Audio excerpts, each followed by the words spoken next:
Good morning, everybody. I'm David Shay again from the Urban Department of Rare Books and Special Collections, and with me today. I'm Katie Hoskins, also from the Urban Department. We're going to talk to you guys today about cataloging non-English language materials using RDA MARC 21. So I'll pass it over to Katie to start us off. Oh, did you want to say a few things about yourself? No, I mean, it's not really that necessary. All right. Okay. So while I'm sharing my screen, I'm going to turn my camera off, actually. Let me see. But if you cannot hear me, or if something is lagging with switching the slides, please just let me know. All right. So our topic for today, like David said, is cataloging non-English language materials. So this includes resources in multiple languages, resources that are or include a translation also. And I'm going to start us off by going over some general things relating to language and script for cataloging in RDA and MARC format. And then David will give us some more detailed information pertaining to specific fields. Okay, so first of all, when you are describing a non-English resource, if English is the preferred language of your cataloging agency, your bib record will actually have a mix of English and the language of the resource, or languages of the resource, whatever they may be. And this is because RDA dictates that in certain elements, we need to record our data in the language of the resource. The rest will be cataloged in the agency's preferred language. Okay, so recording certain data elements in the language of the resource is important, and it's something that we definitely want to do because one of the key principles of RDA is that the data describing a resource should reflect the resource's representation of itself. So here is a list. This is straight from RDA 1.4. It's the list of all of the elements that RDA tells us need to be recorded in the language and script of the resource. And these are elements that we use to describe the manifestation aspect of our resource. So not the other things that RDA groups under work and expression and other entities. Now it says to record these elements in the language and script in which they appear on the sources from which they are taken. So the title proper, the statement of responsibility, edition statement, place of publication, publisher's name, all of these are going to appear in an English language record in the language that they appear on the resource, which is not necessarily English. So if we're cataloging in English, but the title appears on the resource in Spanish, we're going to record the title proper in Spanish. Now, like I said, all the other elements describing the manifestation will be in the language of cataloging, which is English, but the exceptions to this are names, titles, and of course, quotations within notes. So things that are coming straight from the resource. All right, now for fields that you need to transcribe or anywhere else that you may be recording text directly from the resource, like in a quoted note, like we said, maybe a 520 summary quoted directly from the resource, or a 505 contents note taken from the table of contents. Anywhere where you are transcribing things directly from the resource, you need to follow RDA's guidelines for transcription because it is a little bit special. It's not straight transcription, it's a normalized transcription. And it's special in regards to capitalization, punctuation, symbols, abbreviations, so on. And this is always the case for transcribed elements But for resources in languages other than English, we have to follow some of the common practices for those languages. And you don't need to know these. You'll find them in the RDA appendices for capitalization and abbreviations, where the specific cases are laid out for each language. And side note, in the new toolkit, these are actually found in the community vocabularies section. Okay, so these are the places where we need to deviate from RDA's guidelines for the English language. For example, RDA in Appendix A for French, or the community vocabulary for terms in French, it tells us not to capitalize certain proper names in French. So things that in English we would capitalize. This is names of religions, names of languages. These are not capitalized when we are transcribing an element in French. Another one is days of the week and names of months. So these are not capitalized in French and in other languages, I think too, but it's different from English, of course. Okay, so we're going to look at some examples of all of these things by looking at two parallel records. And the word parallel is one that you'll see pretty often in the documentation about language and script.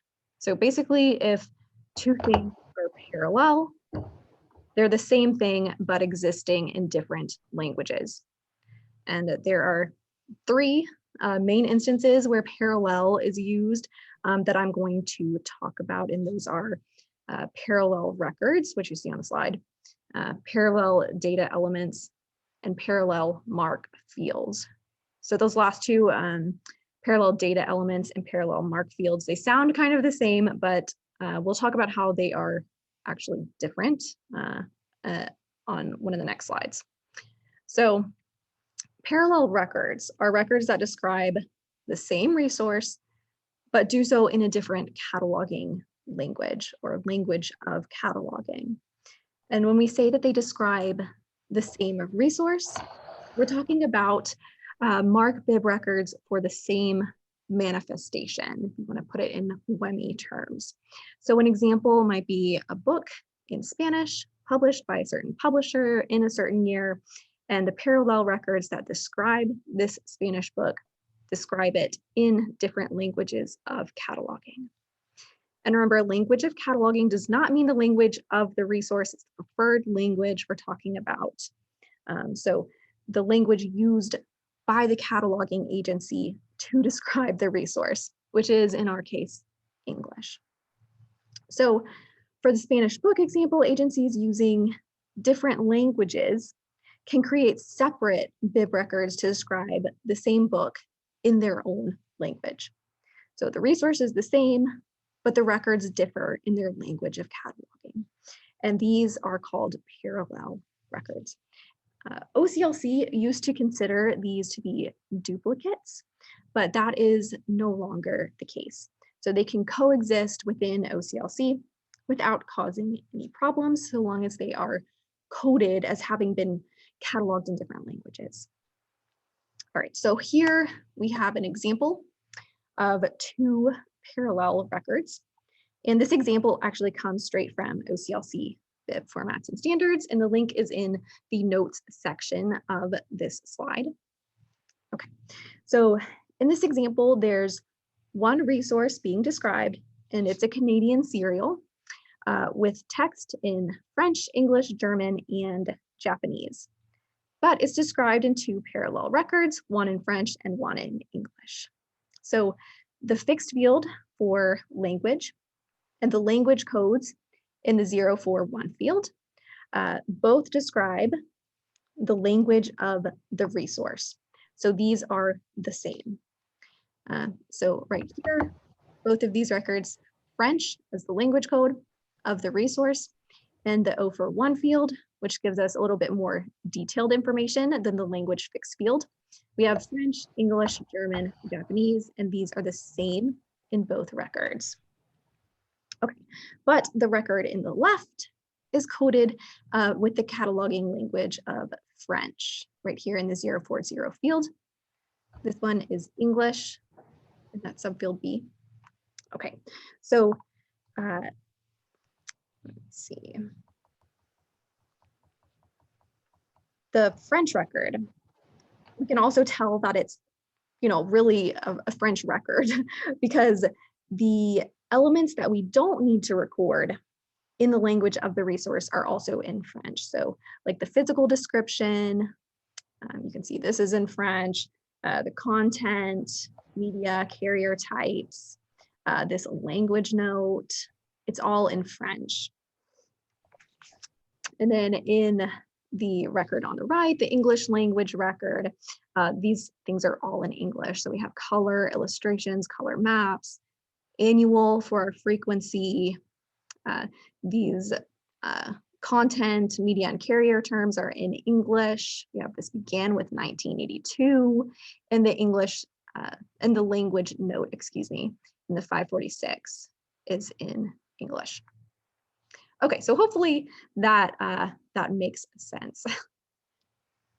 The next thing is parallel RDA elements. So this is when an element is repeated on the resource in a different language. So of course, this can happen with any resource, whether it's a translation or in multiple languages or just one language. But we can record parallel elements for numerous elements in RDA. So these are some of the common examples: parallel title proper, parallel other title information, parallel statement of responsibility, designation of addition, so on. The way we record these in the MARC bib record is with an equal sign. And of course, it can get a little more complicated when you're recording multiple parallel elements in a single MARC field across multiple subfields. But in general, for that, you just want to remember to keep the elements in the same language together. So here's an example right here of a parallel title proper with the title proper in Vietnamese and the parallel title proper in French. So in the 240, we can see that this is the work The Stranger, translated from French into Vietnamese.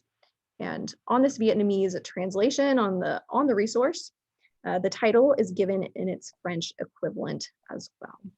So keep in mind also that in RDA, the parallel title proper can come from any source within the manifestation. So this is a change from AACR2. So even if it appeared somewhere else from the title proper, we can still record it in the record as a parallel title proper. We don't need to include brackets or anything like that.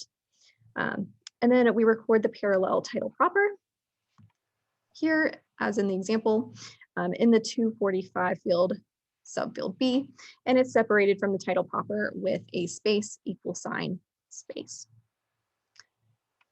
Below this, this is an example of what does not count as a parallel title proper. So in the 240, again, we can see that this is a Spanish translation of the work Wonder. And on the resource, we have the title proper in Spanish, and then we have the title of the original work in English. So it's a similar situation to the example where it is a parallel title proper, but this is not simply repeating the title proper in a different language, because these two titles have different meanings altogether. So we still record Wonder in parentheses like it appears on the title page, but as part of the title proper, like we would with any other alternative title. So as part of subfield A. All right, so parallel MARC fields. This is the last type of parallel thing that we're going to talk about. So remember, RDA tells us that when we are recording attributes of a manifestation, we need to record certain elements in the language and script in which they appear on the sources from which they are taken. So, and then we had a whole list of those elements on the first slide. So there is another caveat that we need to talk about, and that is script.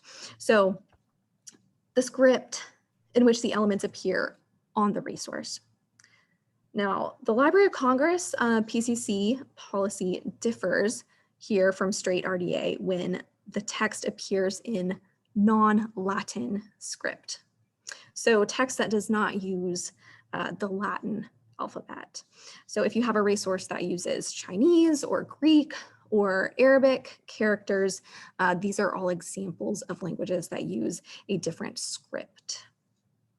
Okay, so RDA does give us this option here to also record a transliterated form of any of these elements, so in a different script. But the LCPCC policy statement, in there we see that the transliteration is really preferred. So if we do record elements in non-Latin script, and we would only do this for ones that are supported by whatever system we're using anyway, we need to provide Romanized equivalents. So, and this should be according to the ALA LC romanization tables.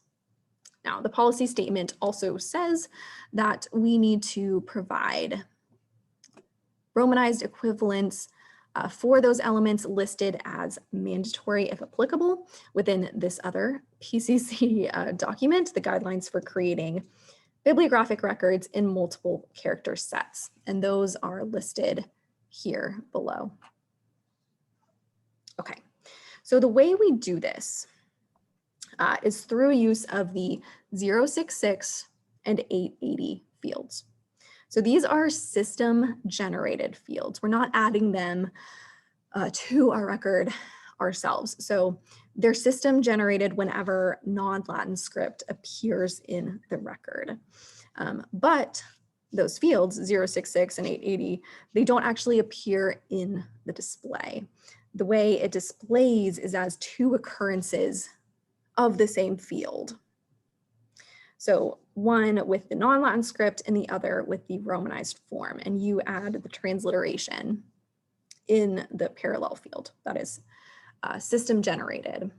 Okay, so here is an example, and again, this is from OCLC with the 066 and the 880 kind of working behind the scenes. This 066 is the code for the script that is used, but they're working behind the scenes for this title statement in Chinese. So normally 245 is not a repeatable field, but with this, 880 and 066, it appears together with its linked parallel field. Now, like we talked about last week, bib records typically contain some elements that relate to the other Ferber entities, like work, expression, agent, and these often show up in our bib records, or bibliographic records, as access points, the main entries, added entries. So RDA gives us very similar guidance on language and script for these entities as it gave us for manifestations.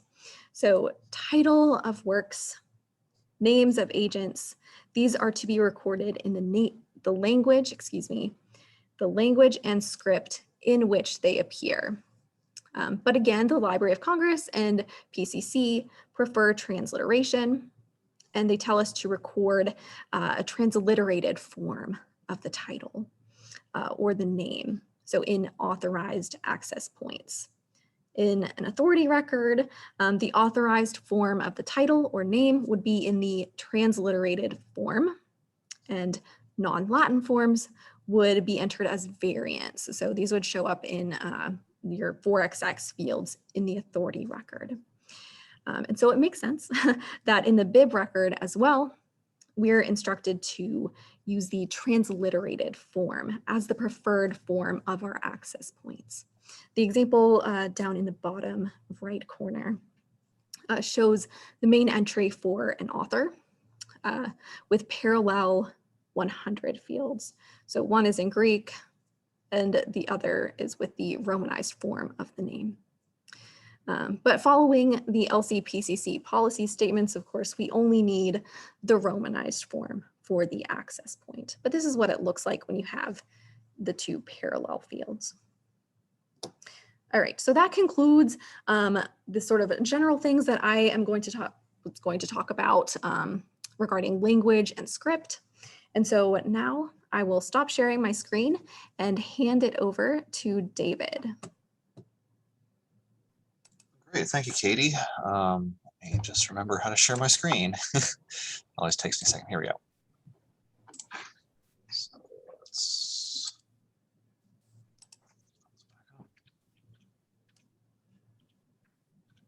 okay, so I'm going to start out with some images of some records as they appear in OCLC connection. Here we have a French edition of The Lord of the Rings, and as you can see, David? Yes? Quick point.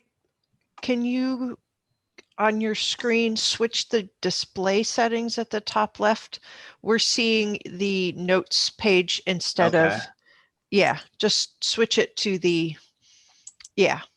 Does that work? Is that it? Yeah, perfect. Okay, Thank you. Great. Okay, sounds good. Okay, so again, we're looking at a French edition of The Lord of the Rings. You see, like Katie was mentioning, that certain parts are in French and then other parts are in English.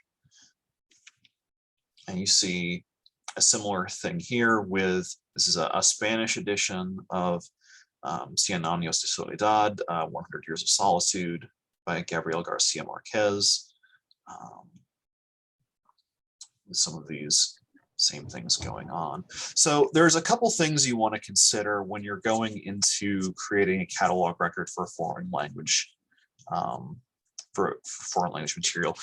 Your title page and your title page versos are still your primary sources of information on books. You also want to consider that some countries use colophons at the rear of the book instead of using a title page verso. I think Czech books, for example, don't have a title page verso. They have just a colophon at the end. But in that copyright data, you will frequently find the original language title of that work. And I've got some examples on the next slide. Just a reminder that when you're working with non-Roman script, transliterate, do not translate. Keep in mind that the titles are not always direct translations. This Lord of the Rings is actually a pretty straightforward translation, and so are the parts. The English language of 100 Years of Solitude is also very direct translation. But as you saw with the example, they can be, in fact, be very different. Another thing to consider is you want to take a look at how your system, however system you're doing your cataloging is, handles diacritics, like accent marks and umlauts and tildes and etc. OCLC connection, for example, does not like it when you copy and paste diacritics and letters with diacritics from outside sources. It will not control subject headings, and it will probably not transition over correctly into your system when it exports that record. So just kind of a thing you want to try out with whatever system you're using, and make sure that everything's coming forward. You don't want things coming over into your catalog as, weird empty squares or whatever that you see sometimes for characters that the system doesn't recognize. That doesn't help anyone. And always with any kind of cataloging, always ask, what is the best use of your time and what will best serve your patrons? What is best going to help provide access to this material? So on the next page, I've got some examples. So over here on the left, we have the title page verso from Let the Right One In by John Ajvide Lindqvist. Here we have a Swedish original title den Rata komma in, I think. So that's the example of having your original title on your title page verso. Over here we have Los tipos malos, originally published in English as the bad guys. This is kind of a different situation because you've got a Spanish language book published in the United States from an English language book also published in the United States. But certainly if you're doing, working in a public library, this is certainly something you're going to come across. So let's look at your MARC. Let's look at our MARC. In our language code up in our fixed fields, which also shows up in characters 35 through 37 in your 008 field. Keep in mind that 008 fields start counting from 0. This is your 2 or 3 letter language code for the language of the materials, in this case, French. And the Library of Congress has a good listing of all the potential languages that you could have. Your 040, your cataloging source, your subfield B, is your language of the cataloger. We'll take a quick step back to Katie's example right here with the language code, the 040 language code French versus English for records catalog in French versus records catalog in English. Only use records that were created in English because that is technically not the correct record for you to be using. 041 language code. Again, this is the same kind of thing that we see in books and movies and DVDs. Your first indicator. This is for 1 is for contains or is a translation, 0 for not a translation. And then we have 2 or 3 letter language codes for the item, which can be repeated for multiple languages, for example, with books with parallel text. Here we've got a note example, parallel French and English text. Again, with the serial and the record for the serial that Katie had, you had parallel languages. So you had multiple subfield A's for multiple different languages. Your 1XX and your 7XX. Always make sure that you represent your translators in your 700 fields with the relationship designator translator. They are important. They're an important part of this this item, of this resource. They have played an important. They've made an important contribution to creating this thing. Always use authorized versions.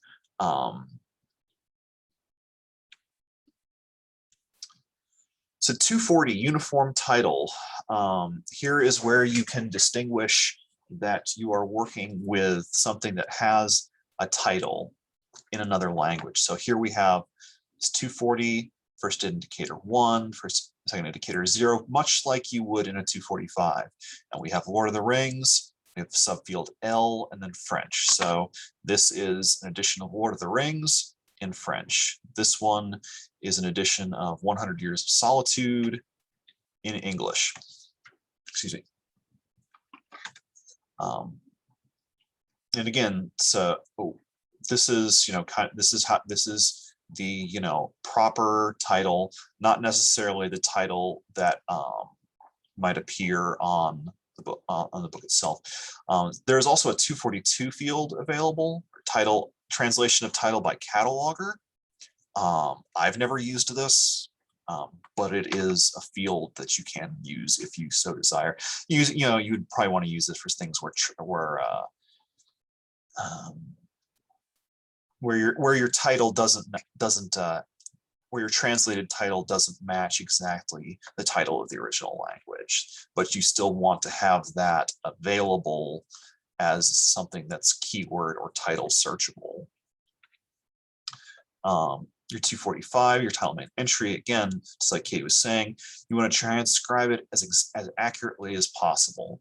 If a translator's name shows up on the title page, you want to have them in that.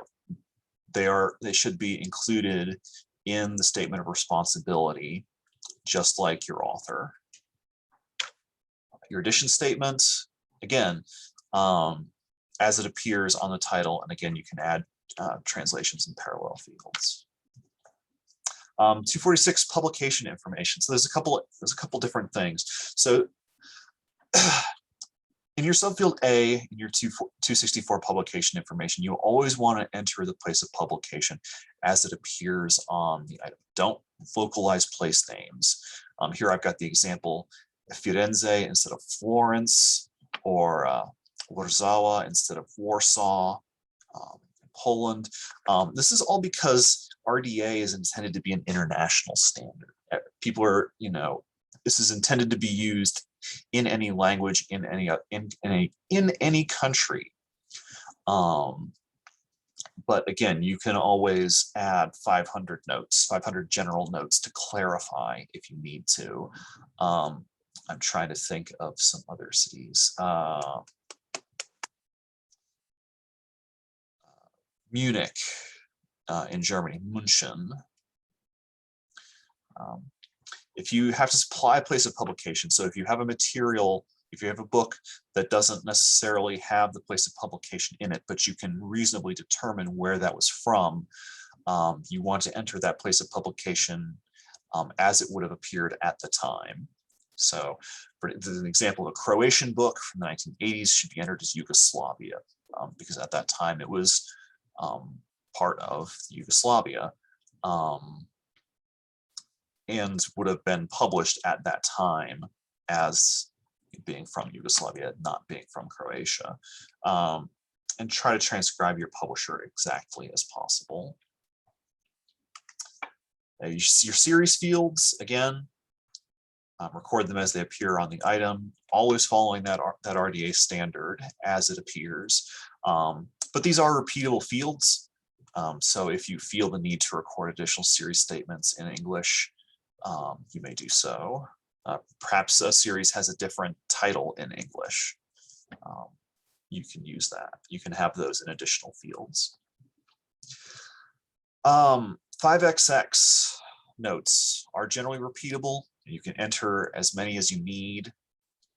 And you can you generally want to you can use these to get across anything about the language or about the version in English that you might want to conceivably get across. So things like 505 contents notes and 520 summary notes should be transcribed as they appear on the item. So you want to transcribe the table of contents in the language of the table of contents. You want to transcribe a blurb or a publisher's note as it appears, because that's so that, and in these 500 notes, you're making things keyword searchable. You can also add, and here we've got an example up here, translation of Lord of the Rings, and then subsequent parts. And then here we have a note compilation of that this book is a compilation of these sections of the Lord of the Rings, which are actually pretty straightforward translations, I feel like. 546 language code. This is so your 041 is your machine readable code. It's in the background. This is the plain text version of what you're looking at. So here we have 546 text in Korean. So this is Korean language material. And you can use a subfield B to identify alphabets and scripts. Korean can be written in Chinese as opposed to Hangul. So here we have subfield B, Chinese characters. So this is a text in Korean written with Chinese characters. And you can also use this to identify non-Roman script and unusual fonts. For example, a lot of books published in German before 1942, almost all books published in German before 1942 use the font Fraktur, which can be notoriously difficult to read. So it's something you can make a note of so that people know that, oh, this is the copy that they want. They want the copy printed in Fraktur, or they don't want a copy printed in Fraktur. So they want something that's a little easier to read. or they're looking for a specific edition. Your 6xF, your subject headings. You want to enter English language subject headings as desired if you are working, even if you are working with an edition that is a translation of an English work or is in a foreign language. Always use your subject headings from English. So yeah, and you can always grab your headings from an English language version to put into a translation, into the translation of that book. There are also other thesauri that you can use for non-English language headings. Just remember, if you're using a non-Library of Congress heading, you have to have a subfield. You have to have a second indicator, either 4 for not specified or 7 with a subfield 2 and the thesaurus code. So anytime, so I've seen a lot, there are a couple German subject headings. One of them has it's subfield 2 GNU, and there's a different German language subject heading scheme thesauri that uses SWD or SDW. I don't remember which one off the top of my head, but again, it's got that subfield 2, it's got that second indicator 7, it's got the subfield 2, and then that has that code for it. Here I've got 2 Spanish language subject headings. So this one right here is an experimental index. I believe it's the Queens, New York Public Library is building it. And then bilindex.com is a paid subscription service that offers Library of Congress to subject heading, to Spanish language subject heading conversion. Yeah, it is pretty widely used, but again, it is a paid service. And here's just a couple translation resources that are out there. Everybody knows Google Translate, but Stars 21 and Lexilogos are also good translations. And they're also really good because they have really good foreign language keyboards to enter keyboards and dictionaries that you can use to look up what you want. And I've actually gone as far as to use our translation on Reddit to request translations or transliterations of title pages. I had a Russian edition of Emily Dickinson, and I had absolutely no clue what I was looking at, and I had to go on. I went online and posted it, and the folks on Reddit were able to help me figure out that, oh, this is a Russian language edition of Emily Dickinson. So that's what I've got prepared for you guys. That's what we've got prepared for you guys today. A shorter class because a narrower subject interest, but stop sharing. But yeah, so I hope this proves useful for you guys. And if you have any questions, feel free to ask them. We're here to help. So.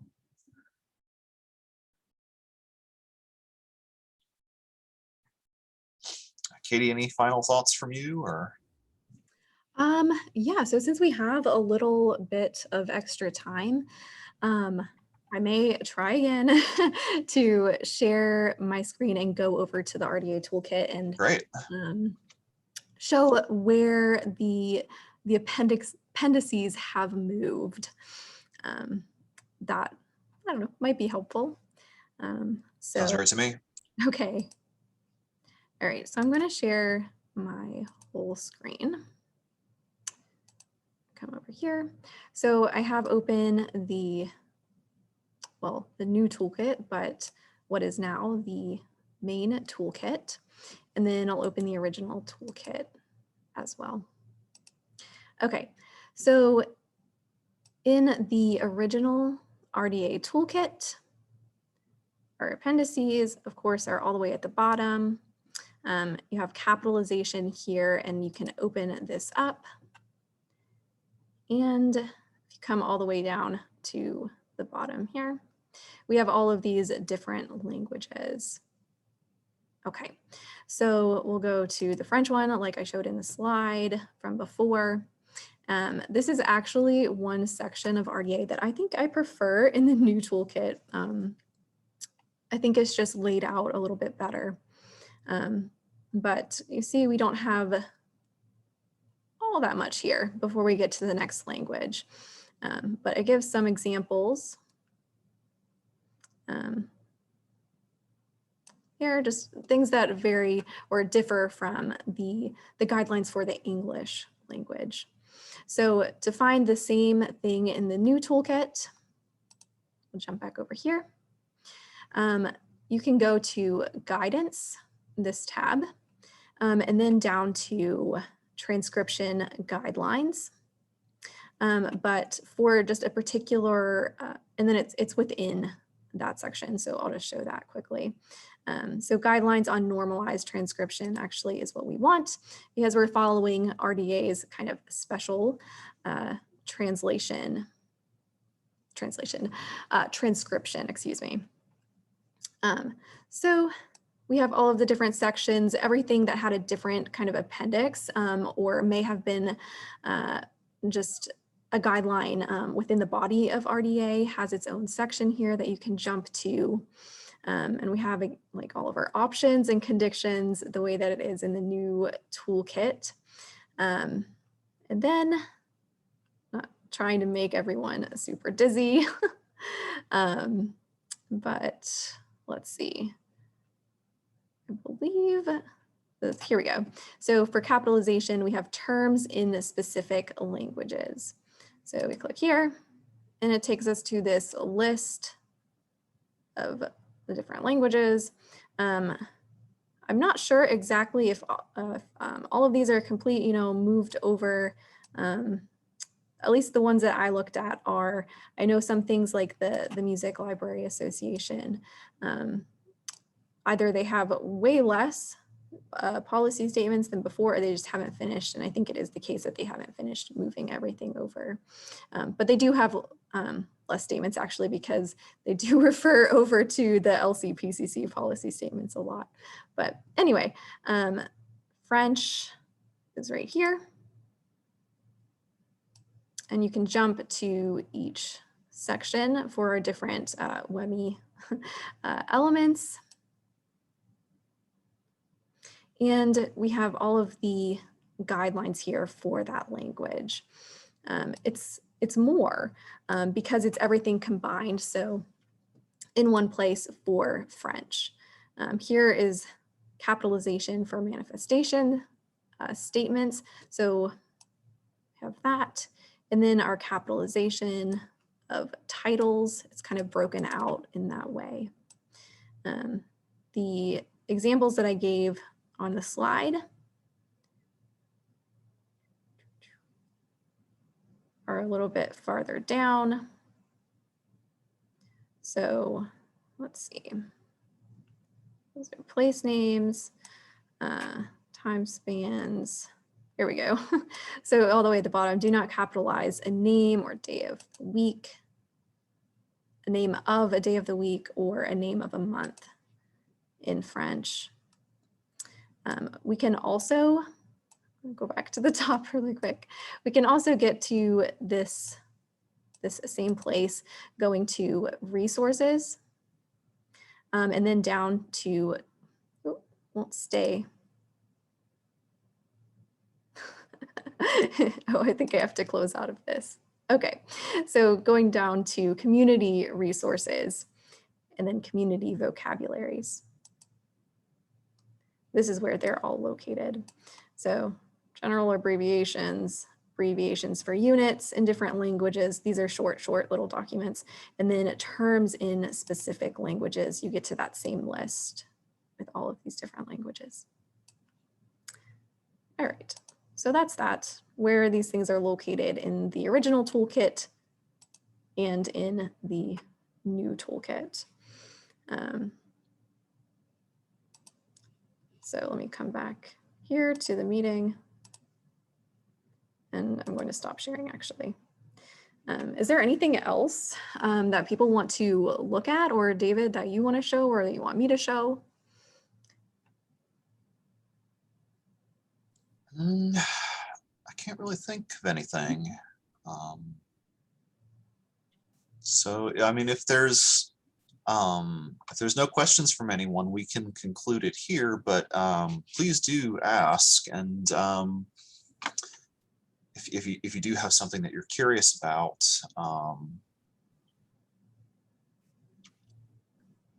and again, we will copies of the slides should be provided. Right, Tiffany? Yes, I can send those out shortly. And we have the recordings from last week, I believe, should be posted pretty shortly. And we are recording these, so we'll send that out as well. Great. And we have the final session tomorrow, also at 10:30, cataloging 3D materials. And there's still space if anybody would like to still sign up for that. Well, I guess.